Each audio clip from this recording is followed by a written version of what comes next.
কি সুন্দর না? হ্যাঁ সুন্দর। তোর হলুদ আর রিসেপশনের ড্রেসের চেয়ে এটা বেশি ভালো লাগছে আমার। তাহলে এটা তুই পর। বিয়ে তোর, এটা পরবো আমি। কিছু খাইছিস? খাওয়াবো।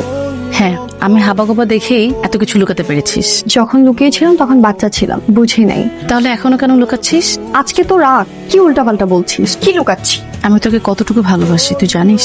জানি। তাহলে এত বড় একটা সত্যকে কেন আড়াল করতে চাচ্ছিস? আমি সবকিছু মেনে নিতে পারবো, কিন্তু আমার জন্য তুই কষ্ট পাবি এটা আমি মানতে পারবো না। তাহিমকে তুই পছন্দ করিস, ওকে নিয়ে এতটা দিন অনেক কিছু ভেবেছিস। আমি চাই না ওগুলো মিথ্যা হয়ে যাক।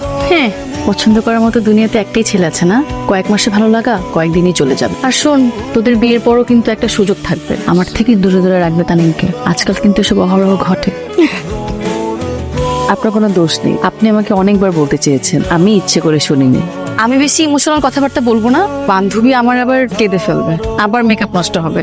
এখন আমার বান্ধবীকে আপনার হাতে তুলে দিচ্ছি, যদি কখনো শুনি তোর কি কষ্ট দিয়েছেন খবর আছে কিন্তু। I love you so much. এভাবে বলিস না, বেচারা কষ্ট পাবে। I am sorry Raha. এটা বলে তো পার পাওয়া যাবে না, মাঝে মাঝে আমাকে স্ট্যান্ড আপ কমেডি দেখতে নিয়ে যেতে হবে। যেতে দিবি? যখন খুশি নিয়ে যাস।